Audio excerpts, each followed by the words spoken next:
Welcome back to Health Talk. We have with us Dr. Vinayagam Senthil. Welcome, doctor. So earlier we spoke of preventive health, cardiac health, and also a little bit of neuro health and what lipid is. So now everybody follows a lifestyle. They have their own trend. They have their own practices. So what changes or modifications should they make to get the best out of their life, the best health that they can live? Great. It's an wonderful question. And I will address that in the lifestyle modification and changes if one is not following it. See, the most important thing that you need to look on is the kind of an achievement a person looks, either financially or professionally, or whatever the way he thinks that the society could recognize him, that will motivate him more to work on, to achieve, and to put in that, spotlight to make him recognized by the society. The most important thing that you need to understand is the first comes not the wealth, the first comes the health. So the health is the most important parameter that one should focus and concentrate on always. It is not seasonal, that I will take care of health today and tomorrow this, tomorrow this. Health is no excuse. Health is non-negotiable. So you need to give priority to health. If I say about health, it's not just only the physical health, it's about the mental health. How happy you are matters a lot. So how fit physically and how fit mentally matters a lot for you to be happy. So n number of wealth, because I have seen patients and during COVID as well, that people had tons and tons of money, but they need one bed and an oxygen for survival. That's what is all the health about. So try to understand the health takes the first priority irrespective of anything else. Having said that, it is not the wealth line that is important, it is the health line. The health line is the waistline. What is your waistline? Is that 44? Is it 40? Is it 38 or 36 or 32? What is that? According to your height and according to your weight, what is the body mass index? This body mass index determines is the first step. If the body mass index is not to the appropriate height and weight of yours, you need to really check on that. And if it is not, check on physically getting on to a consultant, a physician, or check on to doing a master health checkup. It will give you a basic scout parameters. And checking on physically, a physician can tell you on looking at you on clinical examination and can tell you, okay, this is all not good. He can take a BP, he can take a pulse rate, saturation, he can take the basic parameters and say some variations are there. And adding that to the things that we discussed in the master health checkup, if you can add both the parameters together, it can give you what exactly the status is on. And depending with the BMI on this side and with the physician with his parameters, physical, clinical examination on this side, and the master health check, what we discussed on health parameters on this side, all three put together on table will know what exactly the health status and the health report on you. Once it's good and whatever you do, good to go, just keep continuing what you're doing. If all the three parameters are good, just keep continuing what you are. What are the lifestyle you are having, just continue it. Don't change anything. Yes, in case all these three parameters are not good, yes, it needs some intervention, it needs some adjustments, kindly work on that. So you can get on to a nutritionist, you can get on to a fitness coach, and you can follow their guidelines. Or your physician can tell you, do this, don't do this, do's and don'ts. But in case if you want me to tell you that what are the general overall guidelines, if I can tell you, again I'm going to repeat the same, the lifestyle modification is number one, is to have a daily walk in the morning of 45 minutes to an hour, number one. Number two, if you have a lifestyle modification, if you can do an yoga or meditation, or if you can avoid the fatty food and the deep fried food, junk food and the processed food at any cost. I'm saying at any cost. Yes, when you look at a samosa, when you look at a puff, when you look at a pastry, then you want to have it. Yes, of course you can have, and you have all effort to have it. But provided if your parameters are not in good shape, if the fats are shooting up, if the fatty liver is there, the enzymes are up, if all these are there, it is better to avoid it rather than having it. So once the parameters are back, then occasionally you can have one. The minute you go to a shop and see there are deep fried food, then you see kottu parota, then you see a bhaji, then you see a bonda, then you just go and want to have it. Try to understand what are we adding on to the existing liver as already is fatty? What are we adding on already to there is a fat deposition in the arteries? So we are not supposed to add on overload to the system of our body that which could harm eventually to the heart of the brain. So if a person wants to reduce weight, if the person wants to bring down the weight, cut down on oily foods, cut down on deep fried foods, walk, And in case if you are non-diabetic and if you can follow a technique, there are various techniques. One of the technique is called intermittent fasting. That those days people call it in Tamil as Varadam. They do that. Mean the intermittent fasting has some proven results, and there are papers and evidence says that intermittent fasting taken for a period of say 2 to 3 years have a remarkable impact on reducing weight and have a good insulin sensitivity. And if you are taking a food at morning 9 o'clock, you can shift to 9:30 for 10 days. Again, you can shift that to 10 o'clock for next 10 days and to 10:30 for next 10 days, 11 o'clock and 11:30 and 12 o'clock. If you can push, provided you don't have any gastric symptoms, no reflux and no peptic ulcer disease or a patient, and if that is possible and permitted, you can do that and push your breakfast to 12 o'clock and close your window at 8 o'clock. So from 12 to 8, you can have all that you wanted. And even in that, you don't have any deep fried and processed foods.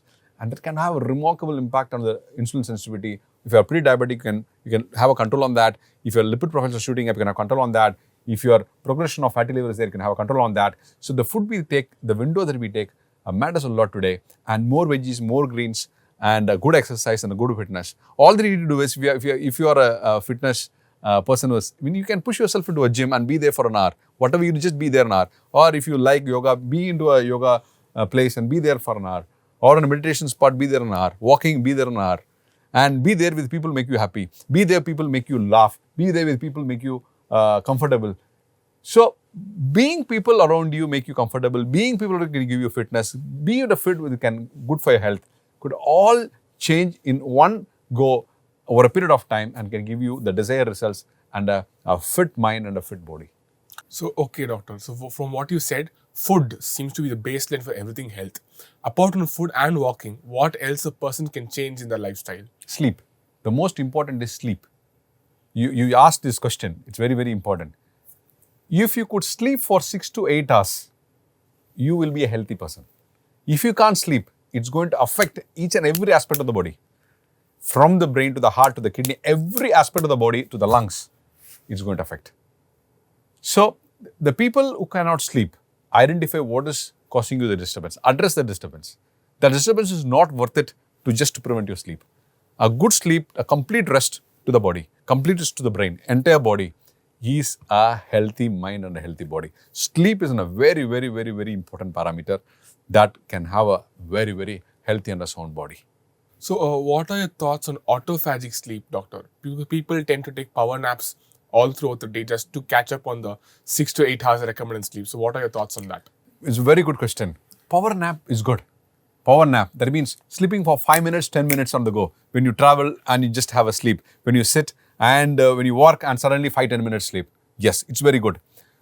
But the studies have proven afternoon sleep for 2 to 3 hours is no good.